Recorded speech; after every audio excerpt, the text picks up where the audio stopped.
Assalamualaikum warahmatullahi wabarakatuh. Waalaikumsalam warahmatullahi wabarakatuh. Selamat siang semuanya.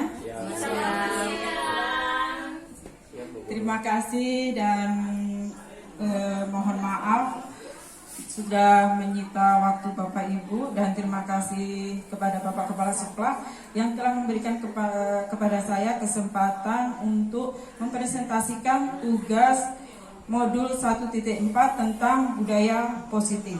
Jadi Bapak Ibu sekalian, di sini posisi saya menyampaikan materi yang sudah saya dapatkan kepada Bapak Ibu semuanya. Ya, saya akan mulai, di mana materi di dalam modul 1.4 ini tentang budaya positif. Jadi sebelum ke budaya positif, terlebih dahulu adalah yaitu pengertian pendidikan menurut Ki Hajar Dewantara. Jadi pendidikan menurut Ki Hajar Dewantara yaitu memberi tuntunan terhadap segala kekuatan kodrat yang dimiliki anak agar ia mampu mencapai keselamatan dan kebahagiaan yang setinggi-tingginya, baik sebagai seorang manusia maupun sebagai anggota masyarakat. Selanjutnya, dalam menuntun laku dan pertumbuhan kodrat anak, KHD atau Ki Hajar Dewantara ini mengibaratkan peran pendidik seperti seorang petani atau tukang kebun. Anak-anak itu seperti biji tumbuhan yang disemai dan ditanam oleh Pak Petani atau Pak Tukang Kebun di lahan yang telah disediakan. Anak-anak itu bagaikan bulir-bulir jagung yang ditanam. Jadi bila biji jagung di tempat di tanah yang subur dengan mendapat sinar matahari dan pengairan yang baik, maka meskipun biji jagung adalah bibit jagung yang kurang baik atau kurang berkualitas, dapat tumbuh dengan baik karena adanya perhatian dan perawatan dari Pak Tani. Demikian sebaliknya, meskipun biji jagung itu disemai adalah bibit berkualitas baik, namun tumbuh di lahan yang gersang dan tidak mendapat pengairan dan cahaya matahari serta tangan dingin Pak Tani, maka biji jagung itu mungkin tumbuh tidak akan optimal.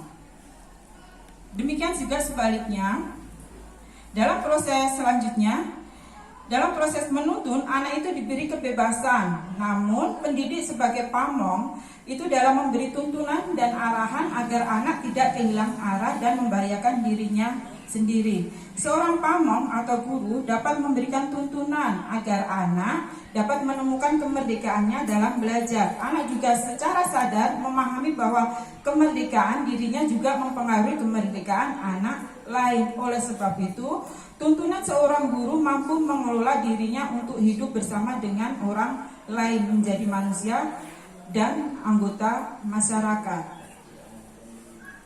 Selanjutnya, setelah awalan pembukaan tentang pengertian pendidikan menurut KHD, selanjutnya tentang perubahan paradigma.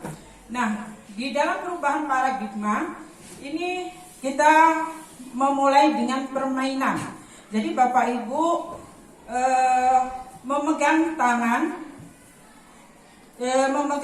yang di dalamnya itu ada kertas yang diisi sesuatu yang berharga bagi Bapak Ibu, dan teman atau rekan di sebelahnya itu mencoba untuk membuka, dan teman yang membuka untuk mencoba tersebut itu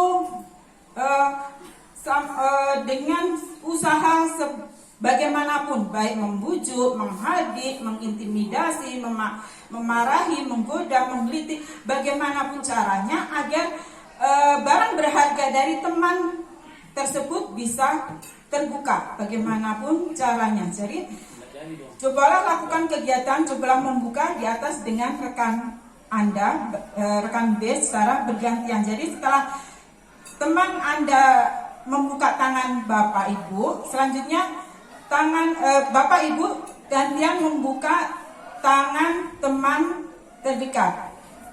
Jadi silakan dipraktekkan sekarang. Silakan Bu Feli, membuka tangannya Bu Nasirah.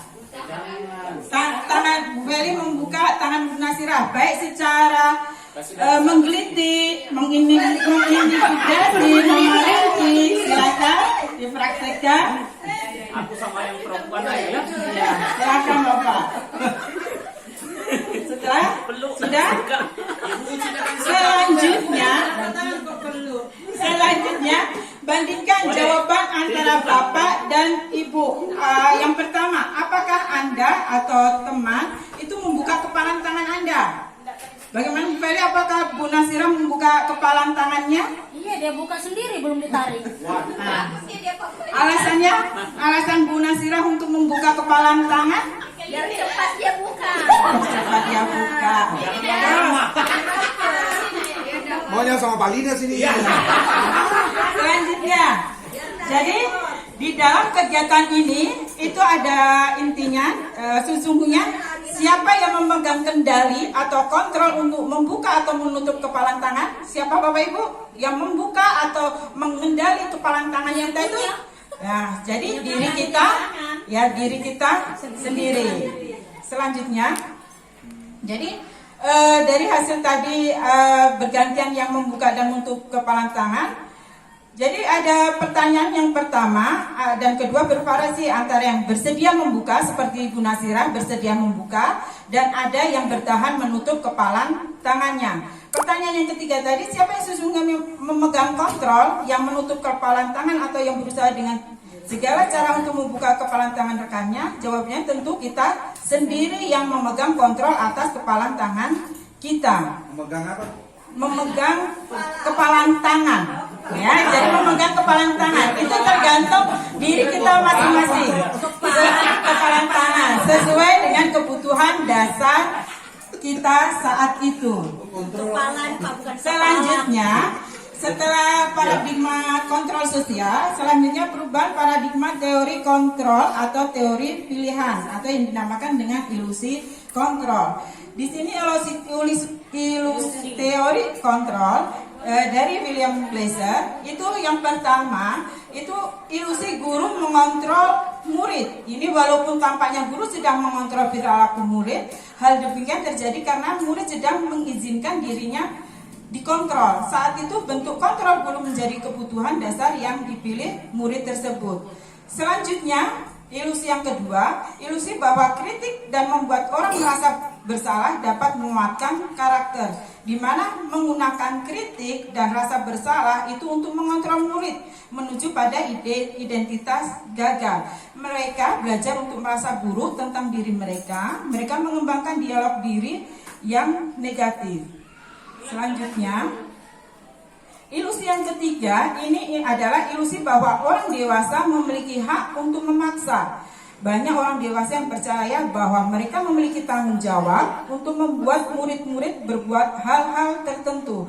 Apapun yang dilakukan dapat diterima selama ada sebuah kemajuan berdasarkan sebuah pengukuran kinerja. Pada saat itu pula, orang dewasa akan menyadari bahwa perilaku memaksa tidak akan efektif untuk jangka waktu panjang dan sebuah hubungan permusuhan akan terbentuk. Ilusi yang terakhir, ya selanjutnya, ilusi bahwa semua penguatan positif efektif dan bermanfaat. Ini dimana penguatan positif atau bujukan adalah bentuk-bentuk kontrol. Segala usaha untuk mempengaruhi murid agar mengulangi suatu perilaku tertentu adalah suatu usaha untuk mengontrol murid tersebut. Dalam jangka waktu tertentu, kemungkinan murid tersebut akan menyadarinya dan mencoba untuk menolak bujukan kita, atau bisa jadi murid tersebut menjadi tergantung pada pendapat sang guru untuk berusaha. Nah, selanjutnya perubahan paradigma stimulus respon atau teori kontrol atau teori pilihan. Siapa sesungguhnya memiliki kontrol? Tadi siapa Bapak Ibu yang memiliki kontrol? Diri sendiri. Ya, ini ada stimulus respon. Kita mencoba mengubah orang agar berpandangan sama dengan kita. Sedangkan di dalam teori kontrol atau pilihan, kita itu berusaha memahami pandangan orang lain tentang dunia. Yang kedua, perilaku buruk dilihat sebagai suatu kesalahan. Di dalam teori kontrol, semua perilaku itu memiliki tujuan. Di dalam stimulus respon yang ketiga, orang lain bisa mengontrol saya, sedangkan teori kontrol hanya Anda yang bisa mengontrol diri Anda. Yang selanjutnya, saya bisa mengontrol orang lain, sedangkan di teori kontrol Anda tidak bisa mengontrol orang lain. Yang keempat, di dalam stimulus respon, pemaksaan ada pada saat bujukan gagal. Teori kontrol atau pilihan, kolaborasi dan konsensus menciptakan pilihan-pilihan baru. Model berpikir menang dan kalah di dalam stimulus respon, sedangkan di dalam teori kontrol atau pilihan, model berpikir menang-menang. Selanjutnya, pertanyaan pematik. Setuju atau tidak setuju, hukuman dapat mendisiplinkan anak? Bagaimana? Setuju atau tidak setuju? Setuju. Bagaimana dengan Budina? Hukuman dapat mendisiplinkan anak? Boleh ya, boleh tidak. Boleh tidak? Ini jawab pilihannya setuju atau tidak setuju? Setuju tapi jangan hukuman yang berat. Oke deh. Yang kedua, pemberian hukuman dapat dengan hal positif seperti membaca atau membersihkan halaman sekolah dapat meningkatkan disiplin anak. Bagaimana? Boleh nih setuju? Setuju. Setuju. Bu Feli, bagaimana? Setuju atau tidak setuju? Setuju. Setuju. Selanjutnya yang terakhir, memberi penghargaan dapat meningkatkan motivasi belajar anak. Bagaimana dengan Bapak Peter? Sangat Setuju. Kita ya selanjutnya kita akan bahas. Jadi jadi apakah makna disiplin? Ini berasal dari bahasa Latin disciplina yang artinya belajar. Disiplin diri ini membuat orang menggali potensinya menuju tujuan apa yang dia hargai. Namun dalam budaya kita, makna kata disiplin telah berubah menjadi sesuatu yang dilakukan seseorang kepada orang lain untuk mendapatkan kepatuhan. Kecenderungan umum adalah menghubungkan kata disiplin dengan ketidaknyamanan, bukan dengan apa yang kita hargai atau pencapaian suatu tujuan mulia. Jadi di dalam belajar kontrol diri dengan menggali potensi kita agar tercapai tujuan mulia, yaitu sesuatu menjadi seseorang yang kita inginkan berdasarkan nilai-nilai yang kita hargai. Selanjutnya, di pendapat Diana Gonson dalam bukunya Restructuring School Discipline tahun 2001, Diana mengatakan bahwa arti dari kata disiplin berasal dari bahasa Latin disiplina yang artinya belajar. Kata disiplin juga berasal dari akar kata yang sama dengan disiplin atau murid atau pengikut. Untuk menjadi seorang murid atau pengikut, seseorang harus paham betul alasan mengapa mereka mengikuti suatu aliran atau ajaran tertentu, sehingga motivasi yang terbangun adalah motivasi intrinsik, bukan motivasi ekstrinsik. Maksudnya bukan motivasi yang berasal dari orang lain. Dengan kata lain, seseorang yang memiliki disiplin diri berarti mereka bisa bertanggung jawab terhadap apa yang dimilikinya karena mereka mendasarkan tindakan mereka kepada nilai-nilai kebajikan universal. Di sini nilai-nilai kebajikan universal pengertiannya yaitu sifat-sifat positif manusia yang merupakan tujuan mulia yang ingin dicapai setiap individu. Nilai-nilai tersebut bersifat universal dan melintas bahasa, suku, bangsa, agama maupun latar belakang. Dengan mengaitkan nilai-nilai kebajikan yang diyakini, seseorang akan motivasi intrinsiknya akan terbangun sehingga menggerakkan motivasi dari dalam untuk dapat mencapai tujuan yang diinginkan.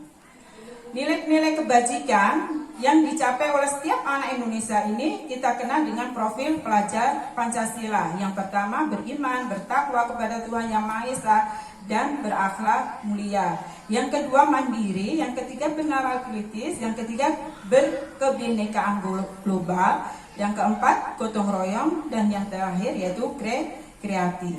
Selanjutnya, teori motivasi, hukuman, penghargaan, restitusi. Mari kita tanyakan ke diri kita sendiri. Bagaimana kita berperilaku? Bagaimana kita melakukan segala sesuatu? Apakah kita melakukan sesuatu karena adanya dorongan dari lingkungan atau adanya dorongan dari orang lain? Terkadang kita melakukan sesuatu karena kita menghindari rasa sakit atau ketidaknyamanan. Terkadang kita juga melakukan sesuatu untuk mendapatkan apa yang kita mau. Bagaimana pendapat Bapak Ibu? Selanjutnya, ini adalah teori motivasi perilaku. Jadi perilaku manusia itu ada dua, yang berasal dari motivasi eksternal dan motivasi internal. Di dalam motivasi eksternal ini ada dua, yaitu motivasi eksternal itu berasal dari orang lain. Orang melakukan motivasi atau tujuan, yaitu untuk menghindari ketidaknyamanan atau hukuman. Yang kedua, untuk mendapatkan imbalan dari orang lain. Sedangkan di perilaku manusia yang kedua, yaitu motivasi internal, ini untuk menghargai diri sendiri. Selanjutnya, hukuman, konsekuensi, dan restitusi. Dalam menjalankan peraturan ataupun keyakinan kelas atau sekolah, bila mana ada suatu pelanggaran, tentunya sesuatu harus terjadi. Tindakan terhadap suatu pelanggaran pada umumnya berbentuk hukuman atau konsekuensi. Jadi hukuman selanjutnya, pengertian dari restitusi adalah proses menciptakan kondisi bagi murid untuk memperbaiki kesalahan mereka sehingga mereka bisa kembali pada kelompok mereka dengan karakter yang lebih kuat. Ini dari pengertian dari dosen tahun 2004. Restitusi juga merupakan proses kolaboratif yang mengajarkan murid untuk mencari solusi untuk masalah mereka dan membantu murid berpikir tentang orang seperti apa yang mereka inginkan dan bagaimana mereka harus memperlakukan orang lain.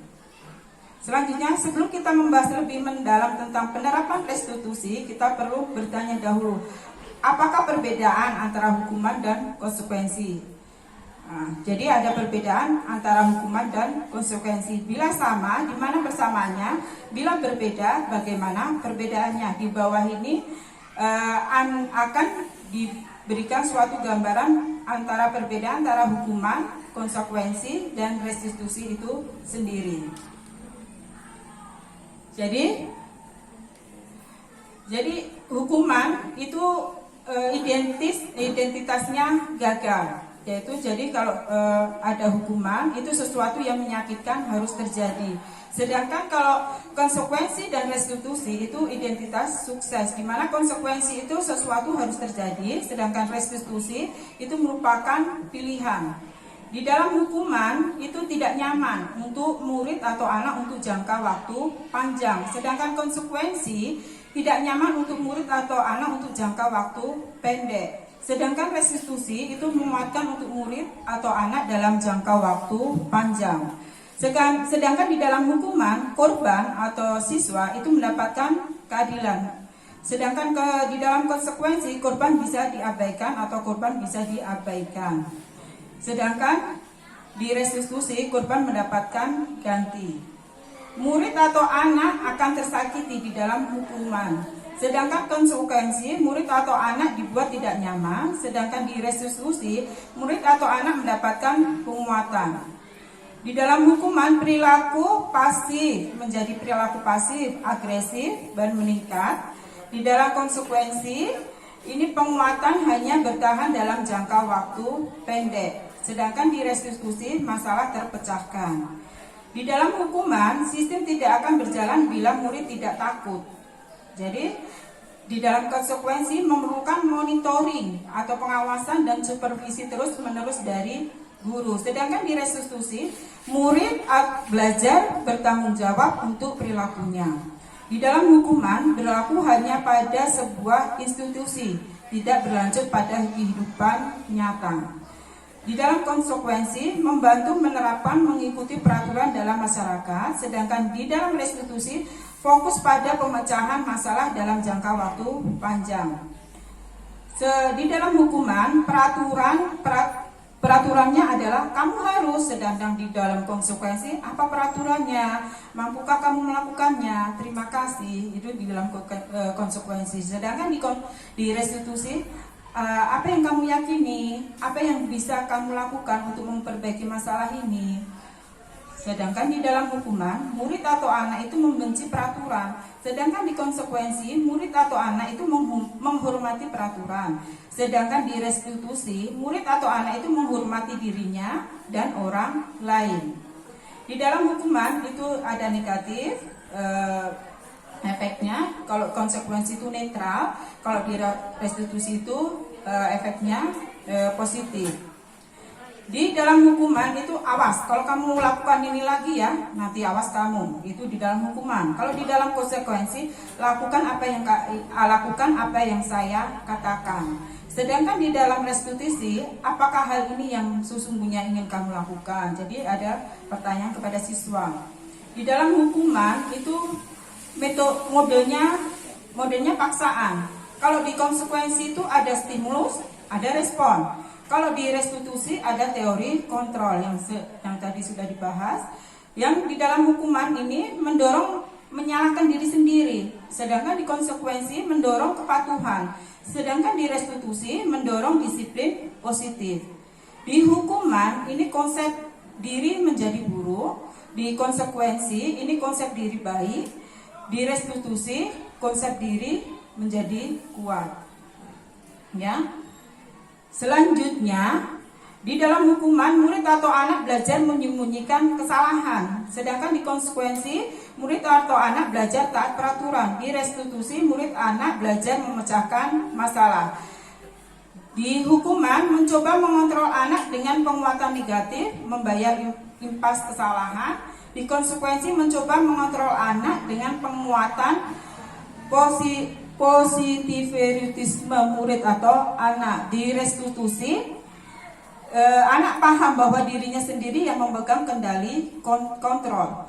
Di dalam hukuman dampak pada murid marah, merasa bersalah, rendah diri, mengasingkan diri. Sedangkan di konsekuensi kehilangan hak, waktu jeda seorang diri dan penahanan.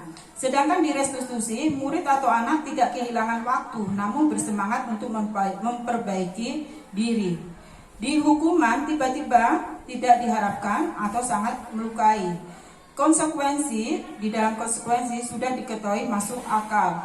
Di restitusi berupa undangan untuk mengadakan restitusi. Hukuman itu dibuat guru, kalau konsekuensi itu dibuat oleh guru dan murid. Kalau konsekuensi dibuat guru dan murid, kalau di restitusi dibuat oleh murid atau anak. Yang di dalam hukuman menyakitkan, guru menjalani konsekuensi dengan menyalahkan, mengkritik, menyindir, merendahkan. Sedangkan di konsekuensi ini guru membantu, guru menyatakan peraturan, melakukan peringatan dan menerapkan konsekuensi. Di restitusi ini menguatkan guru, menyebutkan keyakinan kelas, membimbing kerangka acuan berpikir restitusi murid atau anak. Berdasarkan dari penjelasan tadi bagian di atas yang sudah saya bacakan tadi, maka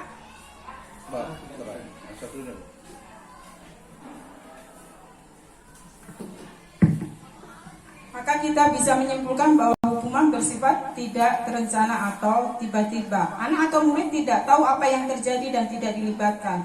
Hukuman bersifat satu arah dari pihak guru yang memberikan, dan murid hanya menerima suatu hukuman tanpa melalui suatu kesepakatan atau mengarahkan dari pihak guru baik sebelum atau sesudahnya. Disiplin dalam bentuk konsekuensi itu sudah terencana atau sudah disepakati, sudah dibahas dan disetujui oleh guru, murid dan guru. Umumnya bentuk-bentuk konsekuensi dibuat oleh pihak guru atau sekolah, dan murid sudah mengetahui sebelumnya konsekuensi yang akan diterima bila ada pelanggaran. Pada konsekuensi, murid tetap dibuat tidak nyaman untuk jangka waktu pendek. Nah, sekarang silakan dijawab antara hukuman atau konsekuensi. Mencatat 100 kali di dalam buku kalimat, saya tidak akan terlambat lagi karena terlambat ke sekolah. Hukuman atau konsekuensi. Mencatat 100 kali di dalam buku kalimat, di dalam buku dengan kalimat, saya tidak akan terlambat lagi karena terlambat ke sekolah. Konsekuensi. Ya, disimpan dulu jawabannya. Dan yang kedua, pertanyaan yang kedua, lari mengelilingi lapangan basket 2 kali karena terlambat hadir di sekolah. Hukuman. Selanjutnya yang ketiga, murid diminta untuk push up 15 kali karena tidak menggunakan masker ke sekolah. Hukuman atau konsekuensi? Hukuman. Disimpan jawabannya ya Ibu Bapak. Terus yang selanjutnya, menggantikan kertas tugas teman yang telah dicoret-coret. Selanjutnya, membersihkan tumpahan air di meja tulis karena tersenggol pada saat belajar. Konsekuensi. Murid disuruh untuk mengenakan sepatu seharian di sekolah karena tidak mengenakan sepatu hitam. Hukuman. Kita lihat jawabannya. Jadi, nah, bagaimana? Siapa benar semua? Siapa benar berapa? Salah satu saya. Salah satu, pintar, hebat Pak Peter. Bagaimana dengan Bapak Kepala Sekolah? Benar semua. Alhamdulillah. Oh, Bu Adriani salah satu ya. Jadi mencatat 100 kali di dalam buku kalimat, saya tidak akan terlambat lagi karena terlambat ke sekolah ini hukuman. Bedanya dengan konsekuensi, menggantikan kertas tugas teman yang telah dicoret-coret ini itu hukuman, konsekuensi karena sudah mencoret-coret buku teman.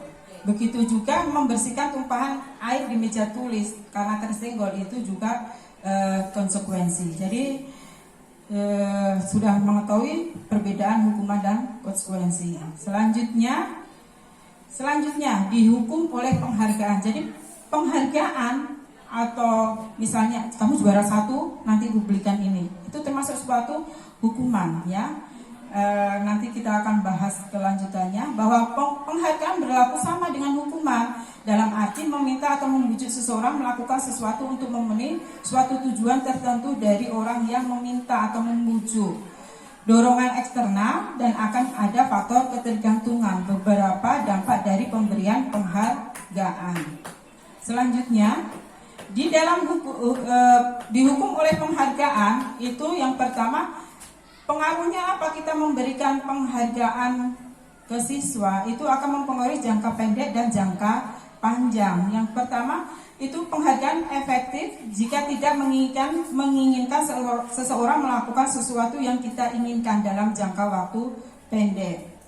Jika kita menggunakan penghargaan lagi dan lagi, maka orang tersebut akan tergantung pada penghargaan yang kita berikan serta kehilangan motivasi dari dalam diri.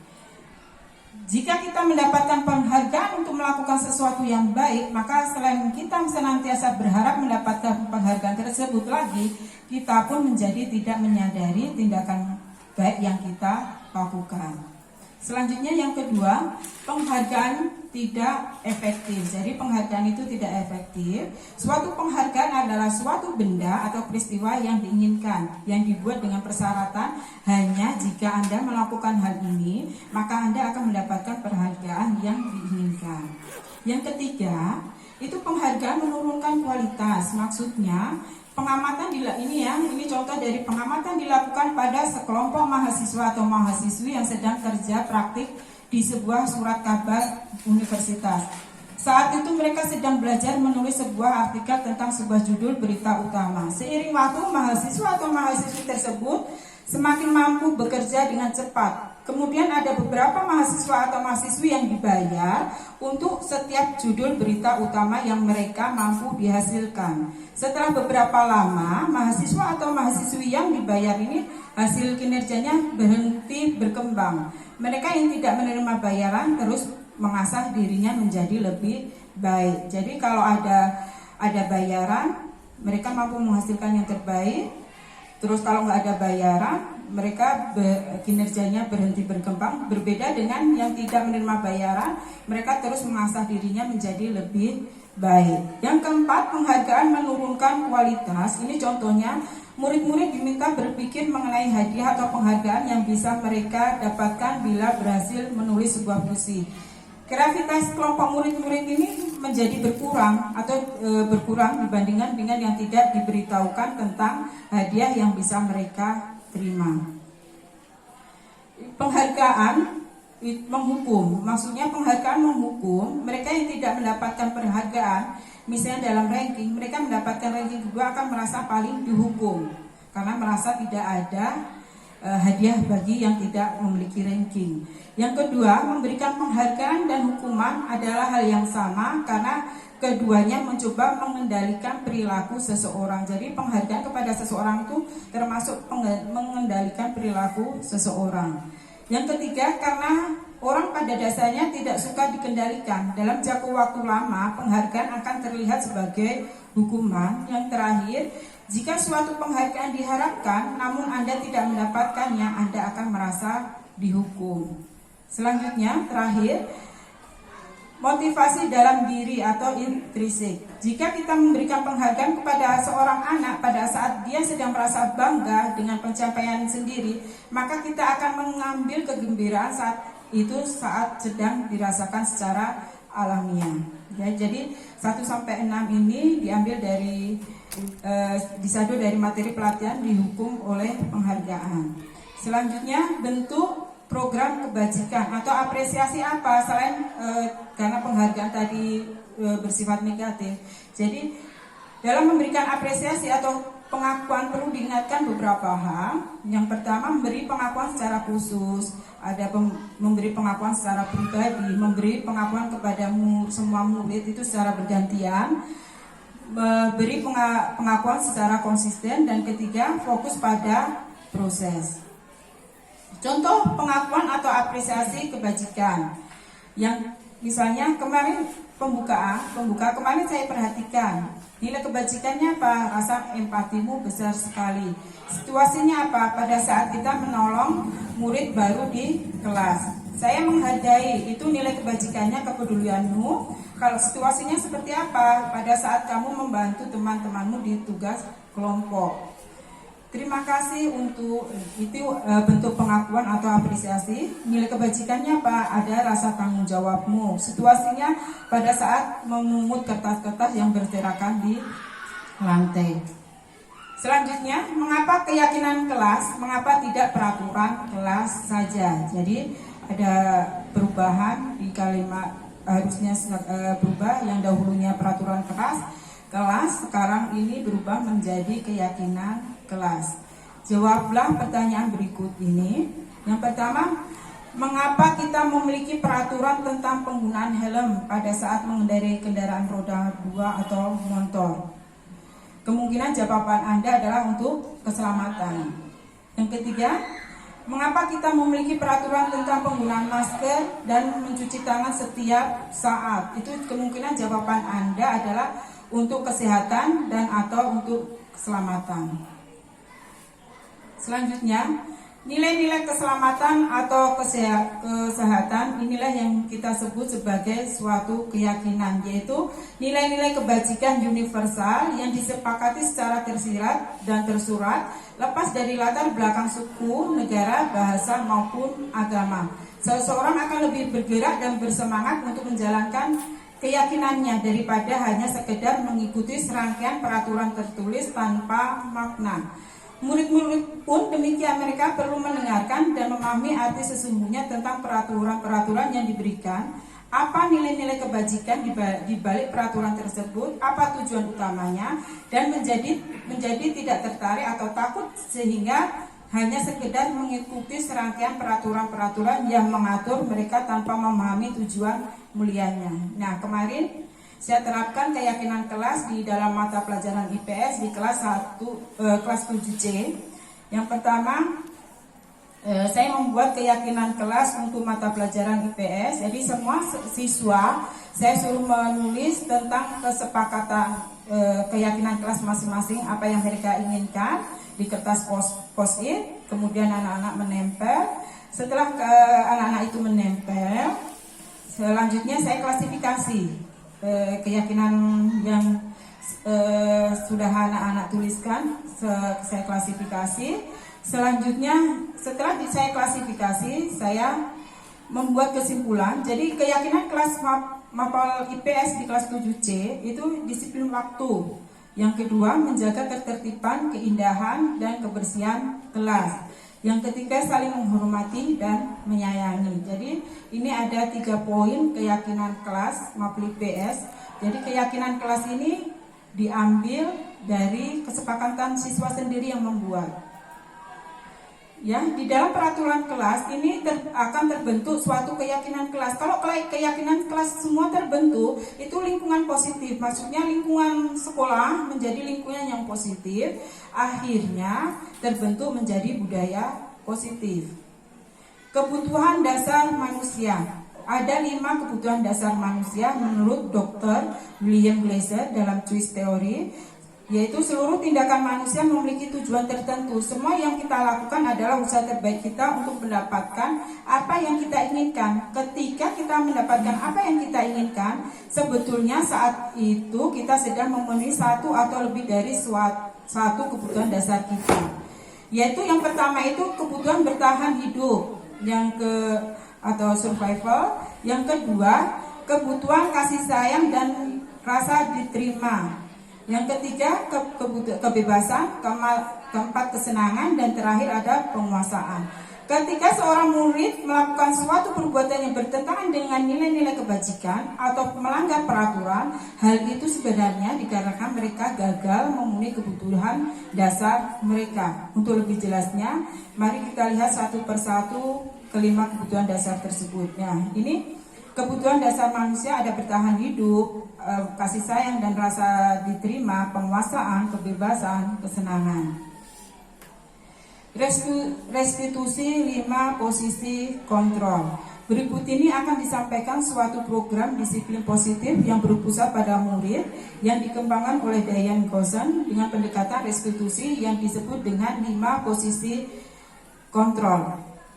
Melalui sarankan riset dan berdasarkan pada teori kontrol, Dr. William Glasser dan Gossen berkesimpulan ada 5 posisi kontrol yang diterapkan seorang guru, orang tua ataupun atasan dalam melakukan kontrol. Kelima posisi kontrol tersebut adalah penghukum. Yang kedua, membuat rasa bersalah. Yang ketiga, berteman. Terus pemantau dan manajer. Selanjutnya, berdasarkan bagian di atas, maka kita bisa menyimpulkan bahwa hukuman bersifat tidak terencana. Ini sudahkah tadi ya? Oh iya.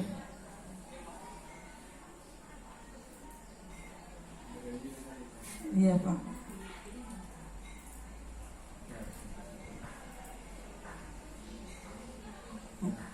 Selanjutnya,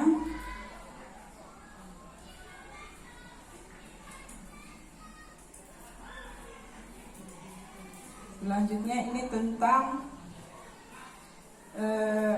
silakan. Ini di mana Pak?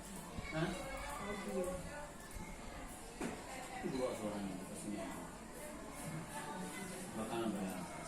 Ini betul. Coba balik videonya Bu. Coba di videonya. Nah.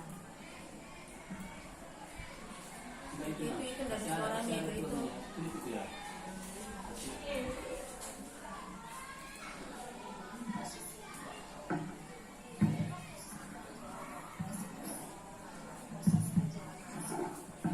Wah, di sini bunyi. Di sini.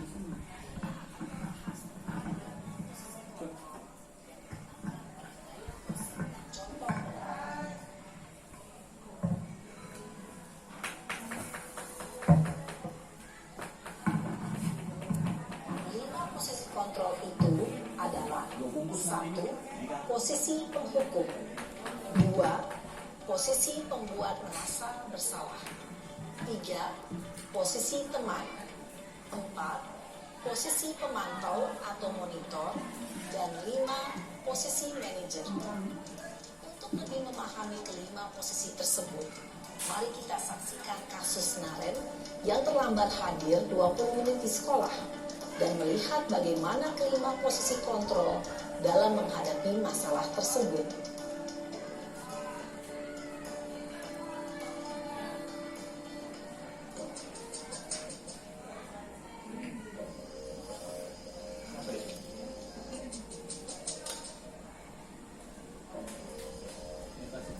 Naren, sini kamu. Selamat pagi, Bu. Selalu terlambat. Kayak Kamu Budi deh pasti terlambat. Berani Pak ini. Apa? Murid. Apa coba? Rade lagi marahin. Alasan kamu apa lagi? Rade Aston Sinaga. Kapan sih kamu tidak terlambat? 8A itu. Bukan Pak. Malas Anu. sekali ya kamu jadi anak. Indra. Dasar pemalas.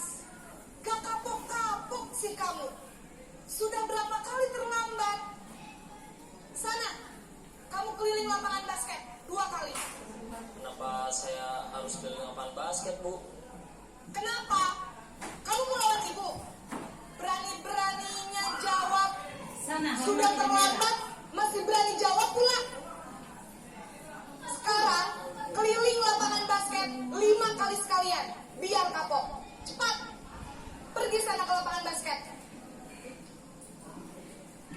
Posisi penghukum biasanya berbicara dengan nada tinggi, menghardik, menunjuk-nunjuk, menyakiti, dan menyindir. Hukuman bisa berupa fisik maupun psikis.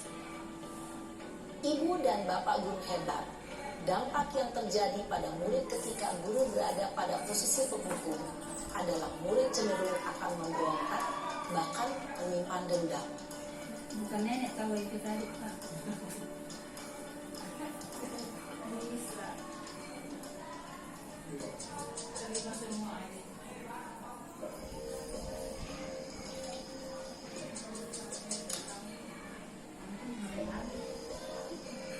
Naren! Apa lagi sih? Selamat pagi, Bu. Naren. Kamu kenapa terlambat lagi, nak? Ya Tuhan, Naren. Kamu senang ya bikin ibu susah ya? Kalau kamu terlambat lagi, nanti ibu yang ditegur bapak kepala sekolah, nak. Disangka ibu tidak bisa membina kamu. Duh, gimana ini? Nih, boleh ini nih. Maaf, Bu. Duh, Gusti Naren. Naren. Kamu suka ya kalau ibu ditegur bapak kepala sekolah? Terus, sekarang ibu harus tulis apa ini di buku absen? Ini kamu sudah sering terlambat loh. Ibu harus apa coba? Maaf, Bu. Maaf sekali. Ya sudah, lain kali jangan bikin ibu susah lagi ya nak ya. Ibu tidak akan kuat lagi kalau kamu begini terus. Bisa jantungan kalau ibu ditegur bapak kepala sekolah. Sana cepat ke kelas. Maaf ya, Bu. Maaf sekali. Jauh sekali kalau bukan musik. Posisi pembuat rasa bersalah berbicara dengan nada tenang, cenderung lembut. Namun kata-kata yang diutarakan membuat murid merasa menjadi orang yang gagal, memandang buruk dirinya sendiri, merasa tidak berharga, dan tidak sanggup membahagiakan orang lain. Ketika guru mengambil posisi pembuat rasa bersalah, murid akan menganggap dirinya yang bersalah dan ia akan menyimpan emosi negatif tersebut di dalam dirinya.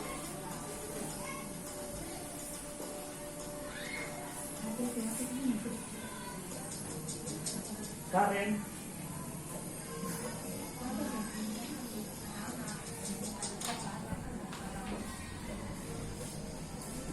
Naren, Oh, Naren. Ini juga orangnya. Selamat pagi, Bu. Terlambat. wah, sudah Dia sadar. terlambat lagi ya saya. Terlambat. Iya. Habis ibu saya lupa melukkan saya, Bu. Kamu malah menyalahkan ibu kamu. Kamu bukannya anak yang larinya paling kencang. Kok terlambat sih? Iya, Bu. Saya memang terlambat bangun tadi.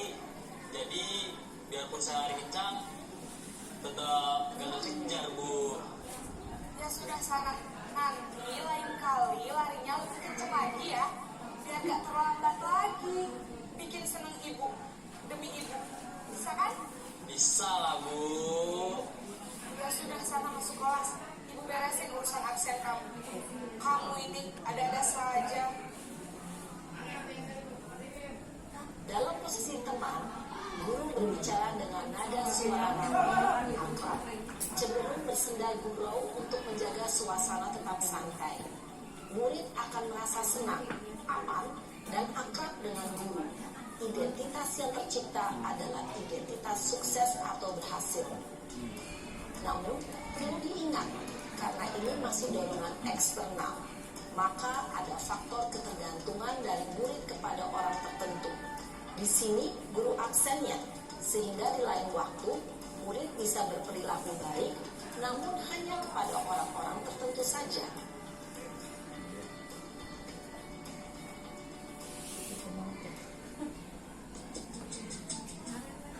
Naren. Kemarin lagi. Indra. Mau suruh di itu aja di sini satu tapi dari pagi Melvin. Selamat pagi Bu. Naren, apa peraturan sekolah kita tentang jam berapa kita harus masuk sekolah, Nak? Kita harus di sekolah jam 7 Bu. Iya betul, sekarang sudah jam 7.20. Naren sudah tahu konsekuensinya jika terlambat hadir. Paham Bu, saya harus tinggal kelas pas jam istirahat selama 20 menit. Iya benar, konsekuensinya demikian.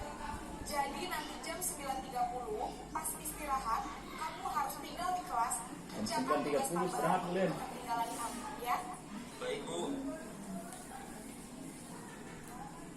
Posisi pemantau mengandalkan penghitungan atau data untuk mengontrol murid. Guru mengarahkan murid berdasarkan peraturan dan konsekuensi. Seorang pemantau menunjukkan bahasa tubuh dan ekspresi wajah yang datar dan cenderung formal. Tidak boleh teriak-teriak ini.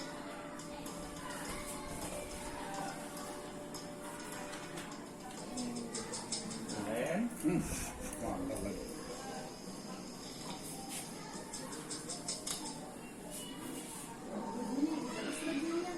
Naren! Hari Kamis sudah deh. Selamat pagi Bu. Selamat pagi, Naren. Maaf Bu, saya terlambat. Iya, sekolah masuknya jam 7, sekarang sudah jam 7.20. Jadi sekarang bagaimana ini, Naren? Maaf Bu, saya lupa setel alarm saya semalam. Baiklah, menurut kamu, keyakinan sekolah yang mana yang perlu kamu tingkatkan? Menghargai diri sendiri dan orang lain mungkin ya Bu. Setuju. Jadi, apakah Naren meyakini prinsip saling menghormati tersebut? Iya Bu, saya meyakininya. Apakah Naren bersedia memperbaiki masalah keterlambatan ini? Bersedia Bu. Bagaimana kamu akan memperbaiki masalah keterlambatan ini? Saya akan coba untuk tidak lupa menyetel alarm saya Bu. Baik, kalau Naren lupa menyetel alarm di rumah, ada orang yang kira-kira bisa bantu mengingatkan tidak? Ada Bu, kakak saya, Kak Emma. Ada lagi selain Kak Emma? Selain Kak Emma, ada ibu saya. Baik, jadi yang mengingatkan Naren adalah Kak Emma dan ibu kamu ya? Kira-kira akan mulai setel alarm kapan nih, Naren? Setelah pulang sekolah, akan segera saya lakukan. Baik, jadi Naren akan setel alarm untuk bangun besok pagi dan akan diingatkan oleh kakak dan ibunda Naren ya. Ada lagi yang mungkin perlu dilakukan, Naren, agar tidak terlambat bangun lagi? Tidak ada Bu. Baik, Naren, terima kasih untuk kerjasama kamu. Sekarang kamu perlu kembali ke kelas untuk belajar. Baik Bu, terima kasih. Posisi manajer adalah posisi kontrol yang disarankan untuk membimbing murid memiliki sikap disiplin yang positif, yaitu murid yang mandiri, bertanggung jawab, dan dapat memecahkan masalah. Tujuan dari posisi ini adalah agar murid dapat berefleksi atas tindakannya. Guru akan dengan tulus memberikan pertanyaan-pertanyaan bermakna, sehingga membuat murid dapat belajar dari kesalahannya dan mencari sebuah solusi untuk menyelesaikannya. Ibu dan bapak guru hebat, setelah mengamati adegan kelima posisi kontrol tadi, kira-kira posisi mana yang paling ideal? Posisi mana yang dapat menunjang motivasi intrinsik murid?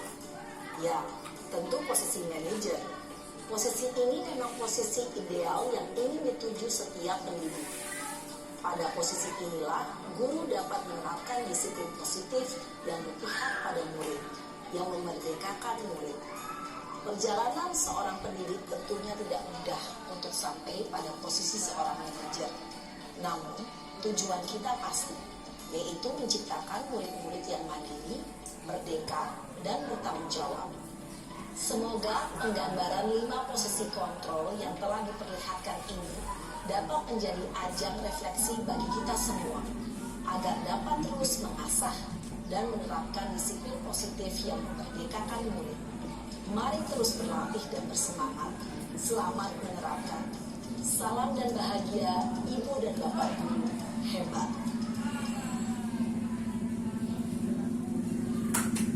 Belum Ibu, masih ada lanjutannya. Tenang, Bu Dina.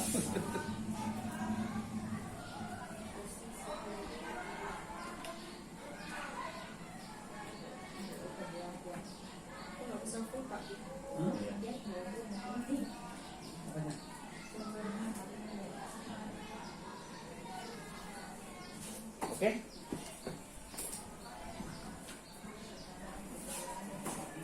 Setelah nonton video tentang 5 posisi kontrol, selanjutnya jadi ini ya, bagian ini adalah tentang 5 posisi kontrol tadi. Ada yang penghukum, pemantau, manajer. Selanjutnya maksudnya bergerak antara, yaitu peraturan pemantau atau konsekuensi atau hadiah. Nilai-nilai manajer memperbaikinya. Kalau kamu tidak, saya akan, itu diberikan hukuman untuk membuat tidak nyaman. Jadi kalimat kalau kamu tidak, saya akan, itu diberi hukuman untuk membuat tidak nyaman. Sedangkan sebagai posisi manajer itu apa yang kamu yakini, bagaimana memperbaiki masalah ini. Ini adalah memperbaiki kiat berdua mendapatkan apa yang kita butuhkan. Selanjutnya, ini adalah segitiga restitusi. Jadi posisi kontrol tadi sebagai manajer, jika ada siswa yang bermasalah, itu yang pertama yaitu menstabilkan identitas. Maksudnya setiap orang pasti pernah melakukan kesalahan. Kamu bukan satu-satunya yang melakukan kesalahan. Setelah itu tahapan yang kedua yaitu validasi kebutuhan. Kamu pasti tentu punya alasan mengapa kamu melakukan itu. Adakah cara yang lebih efektif untuk mendapatkan apa yang kamu butuhkan? Itu pertanyaan yang kita ajukan ke siswa. Selanjutnya tahap yang ketiga yaitu menanyakan keyakinan, dikembalikan keyakinan kelas atau keyakinan sekolah. Jadi nilai-nilai apa yang telah kita sepakati.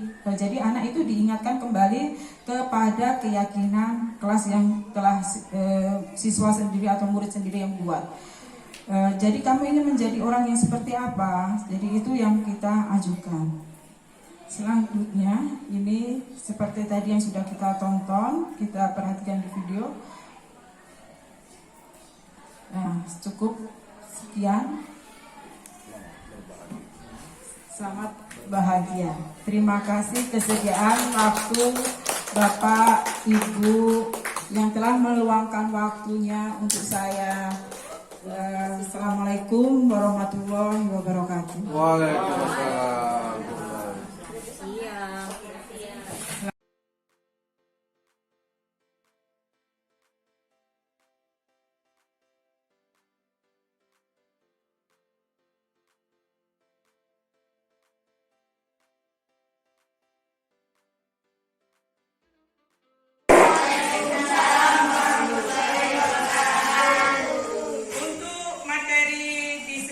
Sebelum melanjut ke materi anak-anak semua, jadi kita membuat kesepakatan kelas, yaitu jadi masing-masing siswa membuat kesepakatan kelas. Jadi nanti antara siswa ditulis kesepakatan kelas kalian di kertas post-it, kemudian nanti ditempel, kemudian nanti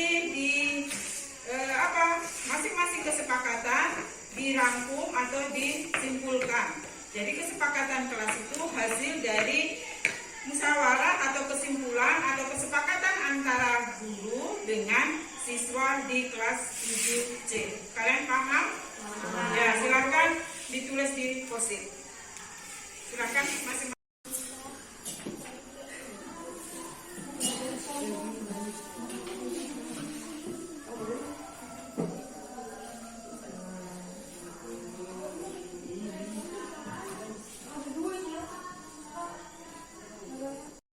Yang sudah silakan ditempel di depan.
Waalaikumsalam. Ayo, silakan masuk Pinkan. Silakan duduk. Nah, Pinkan, tahu kenapa Ibu panggil hari ini? Tidak, Bu. Tidak tahu. Pinkan, Ibu panggil hari ini, Ibu tuh kemarin Ibu melihat Pinkan itu melihat jawaban teman di saat ujian semester. Benar begitu, Pinkan? Betul. Betul. Jadi apa yang dilakukan Pinkan itu? Menyontek. Baik. Jadi menyontek itu perbuatan baik tidak? Tidak, Bu. Perbuatan yang tidak baik. Jadi semua orang pernah melakukan kesalahan. Semua orang seperti halnya Ibu juga pernah melakukan kesalahan. Seperti yang Pinkan lakukan ya, Pinkan juga melakukan kesalahan, yaitu berupa menyontek. Sekarang Ibu panggil Pinkan di sini, Ibu itu bukan mencari siapa yang salah, tetapi Ibu memanggil Pinkan itu untuk mengatasi permasalahan yang dialami Pinkan, yaitu menyontek. Nah, jadi sekarang alasannya apa Pinkan sehingga Pinkan menyontek? Saya tidak belajar semalam. Oh, tidak belajar semalam. Kenapa semalam tidak belajar? Main HP, Bu. Main HP. Jadi benar main HP. Oh, main HP sampai larut malam. Main HP sampai larut malam sehingga di saat ujian semester akhirnya Pinkan tidak bisa menjawab dan melihat jawaban teman, ya? Benar. Jadi pernah Pinkan ingat tidak di saat kita masuk sekolah di kelas, kita awal-awal masuk di kelas kita buat kesepakatan kelas, masih ingat? Masih ingat. Kita sebutkan keyakinan apa? Jujur. Ya, jujur. Jadi keyakinan kelas kita yaitu apa? Jujur. Ya. Semoga setelah yang jujur, apa yang akan Pinkan lakukan sehingga Pinkan tidak mengulangi perbuatan mencontek? Belajar mengerjakan dengan semampunya. Nah, habis itu, selain itu Berdoa kepada Allah. berdoa kepada Allah. Pinkan yakin mampu bisa melakukannya? Yakin bisa. Kira-kira kapan bisa Pinkan melakukan kesepakatannya tadi? Hari ini. Hari ini, yakin bisa? Yakin. Oh ya sudah. Jadi Ibu harap kalau Pinkan sudah meyakini bisa melakukan keyakinannya tadi, sehingga Pinkan tidak menyontek lagi.